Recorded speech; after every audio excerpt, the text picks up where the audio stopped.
राधे राधे दोस्तों, कैसे हो आप सब। उम्मीद है अच्छे होगे। मैं भी बहुत बढ़िया हूँ। स्वागत है आपका आपके अपने YouTube चैनल में दोस्तों, स्टार्ट विद आदित्य में। आज हमारी हिंदी की 5वीं क्लास स्टार्ट होने वाली है।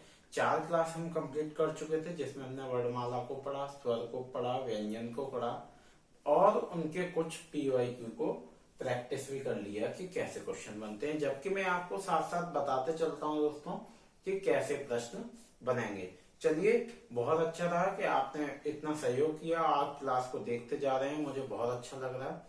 चलिए, आज हमारी 5वीं क्लास होने वाली है, तो आज हम 5वीं क्लास में एक नया टॉपिक उठाने वाले हैं। वो है शब्द रचना, उपसर्ग प्रत्यय। और तो आज हम शब्द रचना को कवर करेंगे दोस्तों। शब्द रचना के बारे में जानेंगे कि शब्द क्या होते हैं, शब्द रचना कैसे करते हैं और कैसे इनकी रचना होती है। इन सब टॉपिक्स को कवर करेंगे, इनके प्रकार, भेद, इन सब चीजों को कवर करेंगे। टॉपिक को शुरू करने से पहले दोस्तों मैं यही कहना चाहूंगा कि अगर आप चैनल पर नए हो तो चैनल को सब्सक्राइब कर लो, बेल आइकन दबा लो और वीडियो को लाइक और शेयर कर दो, ताकि आपके फ्रेंड सर्कल में भी ये क्लास पहुंच सके और वो भी इससे कुछ नॉलेज ले सके। चलिए, तो पहले क्लास की ओर चलने से पहले सबसे पहले तो हम ये जानते हैं, शब्द रचना, शब्द के बारे में जानने से पहले हम ये जानते हैं कि अक्षर क्या होता है। जबकि मैंने ये अपनी पहली क्लास में बताया था दोस्तों, इसका थोड़ा जिक्र किया था।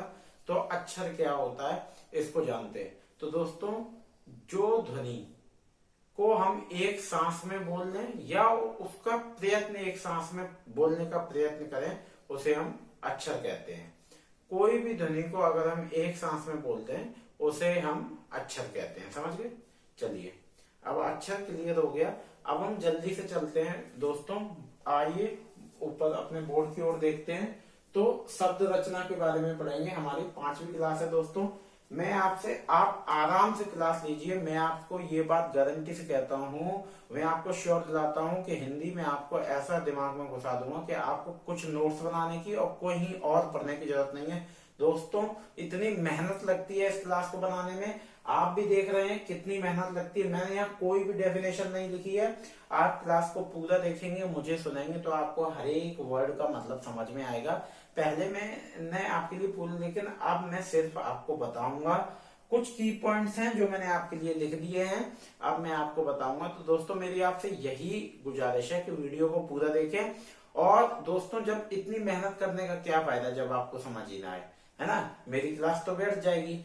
तो मेहनत मैंने पूरी की है, तो आपको भी पूरी मेहनत करनी है और थोड़ा थोड़ा धैर्य रखना है और क्लास को एंड तक देखना है। मैं आपसे प्रॉमिस करता हूं कि शब्द आपके दिमाग में ऐसा घुस जाएगा, या कोई भी चैप्टर मेरा ऐसा घुस जाएगा कि आपको कुछ और पढ़ने की जरूरत नहीं पड़ेगी। दोस्तों, GS की क्लास भी कंटिन्यू आ रही है। अभी हमारी पॉलिटी चालू है, कुछ दिन में IPC मूल विधि स्टार्ट होगी। IPC CRPC करंट की क्लास डेली आ रही है और आज से या कल से आपको नेट JRF के PYQ भी मिलने लगेंगे। तो दोस्तों, दिल्ली पुलिस के लिए करंट में कंटिन्यूस डाल रहा हूं, तो जरूर वीडियो को देखें और उन सब क्लासेस को देखें। तो आइए चलिए शब्द की ओर चलते हैं। तो शब्द रचना क्या होता है। तो वर्डों के सार्थक संघात को शब्द कहते हैं। ठीक है, वर्डों के सार्थक संघात को शब्द कहते हैं, जैसे कमल, सूरज, पृथ्वी आदि। शब्द किसे कहते हैं। उस चीज को शब्द कहते हैं जहां वर्ड मिलके कोई सार्थक अर्थ का शब्द बनाते हैं, जिसका कोई मतलब निकलता है जिस शब्द का। जैसे काम, राम, श्याम, इनका कोई मतलब निकलता है। का मिला, आ मिला और मां मिला, है ना। तो काम, राम, श्याम। और क्या है एग्जाम्पल हमारा, कमल, सूर्य, पृथ्वी, इन सबका कोई मतलब है। तो जिनका कोई मतलब निकलता है और जो वर्ड मिलके एक सार्थक अर्थ का शब्द, सार्थक अर्थ निकलता है जब वर्ड मिलते हैं, तो उसको शब्द कहते हैं। समझ आया आपको शब्द किसे कहते हैं। जल्दी जल्दी समझो और वीडियो को एंड तक देखें दोस्तों, ताकि आपको उससे कुछ समझ आए। शब्द रचना आप समझ गए। वर्डों के सार्थक संज्ञा, जब कोई सार्थक मतलब निकलेगा तो उसे ही वर्ड कहेंगे। जैसे कमल, सूर्य, पृथ्वी। कमल फूल होता है, सूर्य होता है, पृथ्वी हम जिस पे रह रहे हैं, है ना, तो इनका कोई मतलब है तो उसको क्या कहते हैं, शब्द कहते हैं। वर्णों के सार्थक संघात को शब्द कहते हैं। आइए जल्दी से आइए, अब हम जान लेते हैं शब्दों के भेद, इन भेद या रूप या प्रकार, है ना, शब्दों के भेद, रूप या प्रकार। दोस्तों बोर्ड पे एकदम ध्यान रखिएगा और मेरी आवाज को बड़ा ध्यान से सुनिएगा। अगर आप कुछ और भी कर रहे हैं तो 2 मिनट के लिए उसको पॉज कर दीजिए, वीडियो को पूरा देखिए और अच्छे से समझिए। शब्दों के भेद, शब्दों के 2 भेद होते हैं। कितने होते हैं? 2। एक होता है सार्थक और एक होता है निरर्थक। एक क्या होता है? सार्थक और एक होता है निरर्थक। तो हमने अभी तक क्या पढ़ा था कि जिन शब्दों, शब्द विचार, शब्द रचना क्या होती है, जो वर्ड मिलकर सार्थक संघात बनाते हैं, सार्थक मतलब निकलता है, सार्थक वर्ड शब्द बनते हैं, वर्ड मिलते हैं और उनका कोई मतलब निकलता है, उन्हें शब्द कहते हैं। अब जैसे कलम है, कमल है, अगर हम इसे लमक बोले तो पीछे से पढ़े तो रमक, इसका कोई मतलब नहीं मिलता। अगर हम इसे लमक पढ़ेंगे तो कोई मतलब नहीं निकलता। जैसे आप देखिए लमक, कोई मतलब नहीं है, लमक कुछ नहीं होता। तो जिनका सार्थक मतलब निकलता है उन्हें हम शब्द कहते हैं। हमने 2 प्रकार पढ़े। 2 प्रकार कौन से हैं? एक सार्थक और एक है निरर्थक, है ना। अभी हम सार्थक को पढ़ेंगे क्योंकि हमने क्या कहा कि, तो चलिए सार्थक में आते हैं। अब सार्थक शब्द क्या होते हैं? सबसे पहले तो ये जान लेते हैं दोस्तों, ध्यान दीजिएगा। सार्थक शब्द क्या होते हैं? जिन शब्दों का कोई मतलब निकलता है उन्हें सार्थक शब्द कहते हैं। जैसे देखिए सार्थक शब्द, जैसे हमने अभी बोले कमल, सूर्य, पृथ्वी, है ना, चंद्रमा और बहुत राम, श्याम, है ना, आदित्य, बहुत सारे। इन शब्द का जो मतलब निकलता है उन्हें हम सार्थक शब्द कहते हैं। अब जल्दी से पढ़ लेते हैं सार्थक शब्द के प्रकार। क्या पढ़ लेते हैं? सार्थक शब्दों के भेद, प्रकार, रूप। तो इसके 5 भेद हैं सार्थक शब्द के दोस्तों। 5 पे ध्यान दीजिएगा, इनके 5 भेद हैं, ठीक है। और ये आपको क्लास में कराए जाएंगे दोस्तों। इतनी मेहनत से क्लास बनती है, चैनल को सब्सक्राइब कर लें और वीडियो को लाइक शेयर करते रहा करिए और वीडियो को पूरा जरूर देखिए। तो 5 भेद हैं। पहला क्या है? पहला है रचना के आधार पर। किसके आधार पर? रचना के आधार पर। हम इनको अभी ब्रीफली पढ़ेंगे, आगे पूरा डिटेल में पढ़ेंगे। और दूसरा क्या है? उत्पत्ति के आधार पर। तीसरा क्या है? अर्थ के आधार पर। और चौथा क्या है? काव्य शास्त्रीय अर्थ के आधार पर। और 5वां क्या है? विकार या प्रयोग के आधार पर। तो 5वां आपको समझ गए, है ना। 5 हैं। एक रचना के आधार पर, उत्पत्ति के आधार पर, अर्थ के आधार पर, काव्य शास्त्रीय अर्थ के आधार पर, प्रयोग या विकार, विकार या प्रयोग के आधार पर। तो आज हम जो कवर करने वाले हैं वो है हमारा पहला पॉइंट। और हमारा पहला पॉइंट क्या है? रचना के आधार पर। सबसे पहले हम पढ़ेंगे रचना के आधार पर। तो दोस्तों रचना के आधार पर, रचना के आधार पर दोस्तों इसके 3 प्रकार में बांटा गया है। शब्द विचार को, शब्द रचना को रचना के आधार पर 3 प्रकार में बांटा है। पहला है रूढ़ शब्द, दूसरा योग रूढ़ और तीसरा यौगिक शब्द। तीनों को हम पढ़ेंगे। तो पहला क्या है? यहाँ ध्यान से देखिएगा, यहाँ परिभाषा कहीं नहीं लिखी गई है, कोई लैंग्वेज नहीं लिखी है, सिर्फ आप मुझे सुनेंगे और बोर्ड पे ध्यान रखेंगे तो आपको समझ आएगा। रचना के आधार पर रूढ़ शब्द। अब हम इनको पढ़ते हैं। रूढ़ शब्द क्या होते हैं? रूढ़ शब्द दोस्तों, रूढ़ शब्द को मूल शब्द भी बोल सकते हैं। क्या बोल सकते हैं? मूल शब्द भी बोल सकते हैं। मूल शब्द, इनमें उपसर्ग का प्रयोग नहीं होता है। तो रूढ़ शब्द होते क्या हैं? जिन शब्दों का विभाजन नहीं हो सकता, जिनको हम तोड़ नहीं सकते, उन्हें रूढ़ शब्द कहते हैं। इनमें उपसर्ग का प्रयोग नहीं होता है और रूढ़ शब्द को हम मूल शब्द भी कहते हैं। जैसे हम बात करें घर की, घर, कलम। आप घर को कितना तोड़ोगे? इसमें उपसर्ग है नहीं, ना तो आ का डंडा आ रहा, ना ई आ रही, ना कुछ आ रहा, है ना। तो इनको हम नहीं तोड़ सकते, ये शब्द ऐसे ही रहेंगे। अगर हम इनको तोड़ेंगे तो इनका घा और आ अलग हो जाएगा, दोनों वर्ड अलग हो जाएंगे। तो हम क्या करते हैं? इनको नहीं तोड़ सकते क्योंकि आपने उपसर्ग प्रत्यय, आप आगे पढ़ेंगे तो इनमें उपसर्ग का प्रयोग नहीं होता है। इन्हें रूढ़ शब्द कहते हैं, इन्हें मूल भी कहते हैं और इनके एग्जाम्पल हैं जैसे घर कलम आदि, है ना, घर कलम आदि। अब हम बात करते हैं योग दूर शब्द की दोस्तों। योग दूर शब्द क्या होते हैं, अब इसको पढ़ेंगे। इसकी परिभाषा ध्यान से सुनिएगा दोस्तों। योग दूर शब्द वो होते हैं जो दो दूर शब्द या दो दूर शब्द मिलके कोई शब्द बनाते हैं और उनका तीसरा अर्थ निकलता है। जब दो दूर शब्द मिलके या दो दूर शब्द मिलके शब्द बनाते हैं जिनका तीसरा मतलब निकलता है, क्या मतलब तीसरा होता है, जो दोनों शब्द होते हैं ना उनसे रिलेटेड कोई मतलब नहीं निकलता, मतलब तीसरा मतलब निकलता है, उन्हें योग दूर शब्द कहते हैं। जैसे पंकज, लंबोदर आदि। अब पंकज यहाँ दोस्तों कमल के फूल को कहते हैं, है ना, और लंबोदर हम किसको कहते हैं, गणेश जी को कहते हैं, है ना। गजानन, गजानन एग्जाम्पल में हम ये भी ले सकते हैं, गजानन ले सकते हैं, ठीक है। अब हम पढ़ेंगे यौगिक शब्द। हमने दो चीजें क्लियर हो गई, आपको अब तक ये चीजें क्लियर हुई दोस्तों, ध्यान रखना, कंफ्यूज नहीं होना है। ये चीजें क्लियर, शब्द रचना, वर्णों के सार्थक संघात को शब्द कहते हैं। जिन वर्णों से कोई सार्थक मतलब निकलता है उन्हें वर्ण कहते हैं। शब्दों के भेद कितने, शब्दों के दो भेद हैं, और दो भेद क्या है, सार्थक निरर्थक। सार्थक के कितने भेद हैं, सार्थक शब्द कौन से होते हैं जिनका कोई मतलब निकलता है, उन्हें सार्थक कहते हैं। सार्थक के कितने भेद हैं, 5। रचना के आधार पर, उत्पत्ति के आधार पर, अर्थ के आधार पर, काव्य शास्त्री के आधार पर, प्रयोग विकार के आधार पर। और पहला क्या है इसमें, रचना के आधार पर, उसमें कितने हैं, रूढ़, योग रूढ़ और यौगिक, ठीक है, यहां तक क्लियर हो गया। और योग रूढ़ क्या होते हैं, जो दो रूढ़ शब्द मिलके कोई शब्द बनाते हैं जिनका मतलब तीसरा निकलता है, उन्हें योग रूढ़ शब्द कहते हैं। अब हम बात करते हैं यौगिक शब्द की। यौगिक शब्द हैं, कौन से हैं यौगिक शब्द बताइए।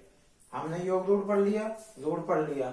अब हम पढ़ेंगे यौगिक शब्द। यौगिक शब्द कौन से होते हैं, जिन शब्द का हम विभाजन कर सकते हैं, जिनमें उपसर्ग का प्रयोग होता है, उन्हें यौगिक शब्द कहते हैं। और अथवा इसकी परिभाषा क्या होगी बताइए।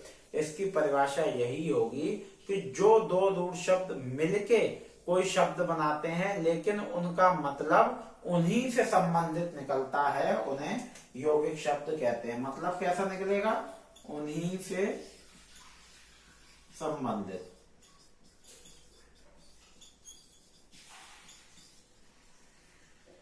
ठीक है, उन्हें क्या कहते हैं, यौगिक शब्द कहते हैं। जैसे में पुस्तकालय, विद्यालय, चिड़ियाघर। पुस्तक प्लस आलय, विद्या प्लस आलय, है ना, इनका हम विभाजन कर सकते हैं। विद्या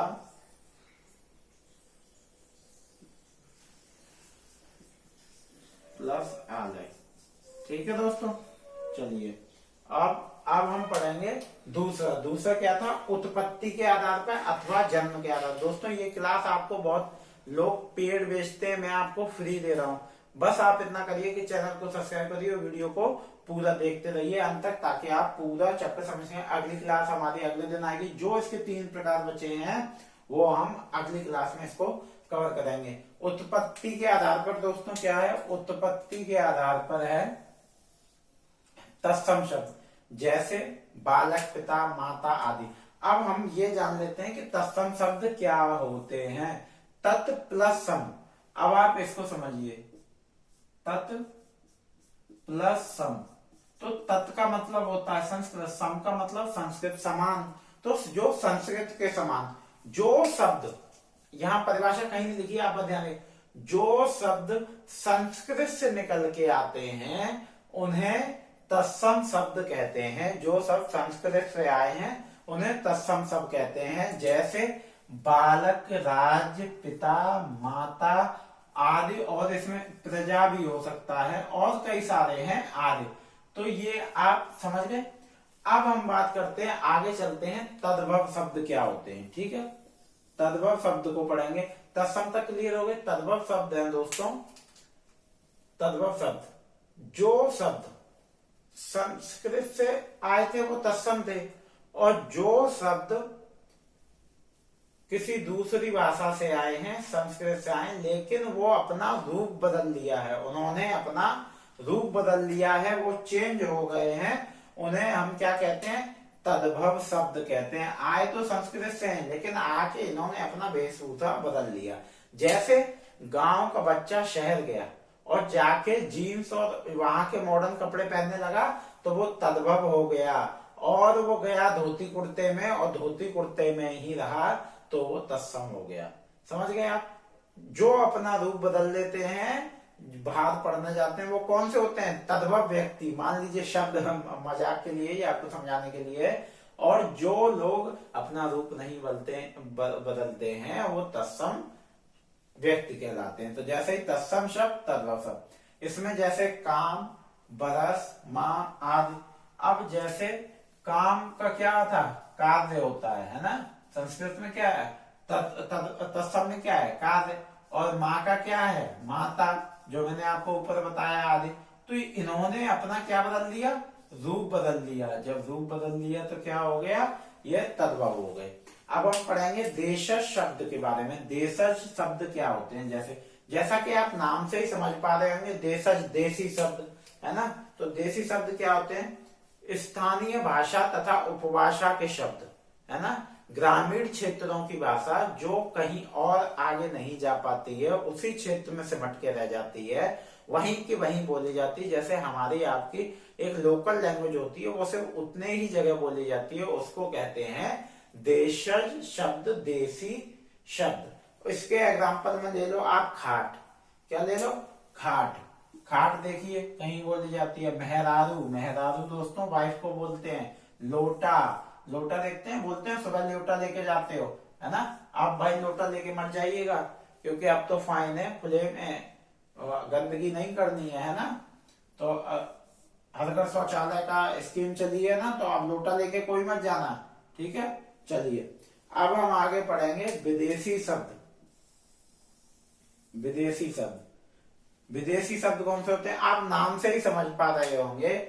जो शब्द किसी और भाषा से आते हैं, उन्हें स्वीकार कर लिया जाता है, उन्हें विदेशी शब्द कहते हैं। दूसरी भाषाओं के शब्दों को स्वीकार कर लिया जाता है, ग्रहण कर लिया जाता है, वो किसी अन्य भाषा से आए हैं, उन्हें विदेशी शब्द कहते हैं। जैसे कैंची, बटन, तोप, है ना, आदि। जैसे कैंची, बटन, तोप आदि, है ना।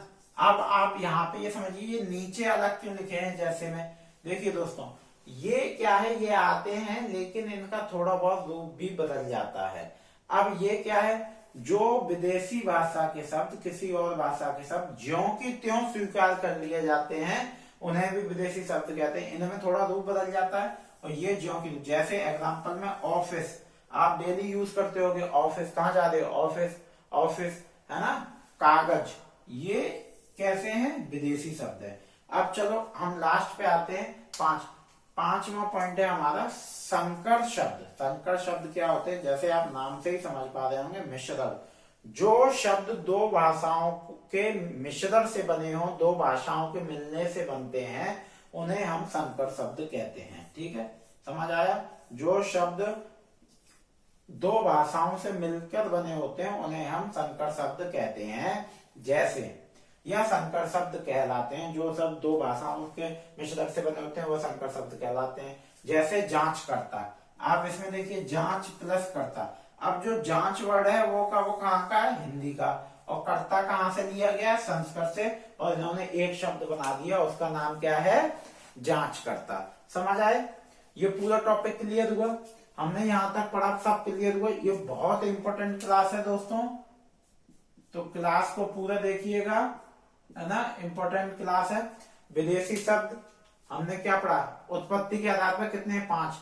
लेकिन एक और चीज नोटिस करने वाली बात है दोस्तों, अगर आपका ऑब्जेक्टिव क्वेश्चन आता है, जब एमसीक्यू आप पेपर में करोगे और उसने ऑब्जेक्टिव के आधार के भेद पूछे कि इसमें कितने प्रकार होते हैं, तो अगर 4 लिखा आता है तो 4 सही कर देना, है ना। और 5, 4 दोनों आते हैं एक साथ, तो ये वाला सही कर देना। और अगर 5 अकेला आता है तो 5 सही कर देना। उसका कारण है कि जो संकर शब्द है वो इसका प्रकार तो है, लेकिन वो इसमें जोड़ा नहीं जाता है। तो कभी कभार 4 ही ऑप्शन आता है तो सही करना, 5 आ जाए तो सही करना, या 5 4 या 4 5 आ जाए तो सही करना। ठीक है, इसमें घबराने वाली कोई बात नहीं है। तो हमने आज क्या पढ़ा, हिंदी की हमारी 5वीं शब्द रचना पढ़ा, इसके भेद पढ़े, सार्थक निरर्थक। और दोस्तों सार्थक निरर्थक में सार्थक के 5 भेद होते हैं, रचना के आधार पर, उत्पत्ति के आधार पर, अर्थ के आधार पर, काव्य शास्त्री के आधार पर और प्रयोग विकार के आधार पर। तो पहला क्या है हमारा, पहला है स्थान के आधार पर। स्थान के आधार पर 3 होते हैं, रूढ़, योग रूढ़ और यौगिक। और दूसरा क्या है, उत्पत्ति के आधार पर 5 होते हैं, तत्सम शब्द, तद्भव शब्द और देशज शब्द, देसी, विदेशी और संकर शब्द। तो यहाँ तक हमारी आज की क्लास यही क्लोज होती है और आज के लिए इतना काफी है। हम अगली क्लास में इससे आगे का पढ़ेंगे, जो हमारे 3 प्रकार बचे हैं। मैं आशा करता हूं कि दोस्तों क्लास आपको कहीं ना कहीं थोड़ी बहुत नॉलेज जरूर दे रही होगी। दोस्तों क्लास बनाने में बहुत मेहनत लगती है, तो क्लास को पूरा देखें और चैनल को सब्सक्राइब कर दें, साथ में लाइक शेयर कमेंट भी कर दिया करो। दोस्तों अगर कोई कमी आपको लगती है तो मुझे बता दिया करो। ऐसी क्लास आपकी आती रहेंगी, हिंदी, जीएस, करंट, है ना, तीनों चल रही हैं। और नेट जेआरएफ के लिए भी पीवाईक्यू आएंगे दोस्तों। इनके बाद में हिंदी और जीएस से रिलेटेड जितने भी क्वेश्चंस बनेंगे वो मैं आपको कराता रहूंगा चैप्टर वाइज, और एक एक्सरसाइज अलग से, ताकि आपको कोई दिक्कत ना हो। उम्मीद है वीडियो आपको पसंद आई होगी। मिलते हैं अगले वीडियो में। राधे राधे, धन्यवाद।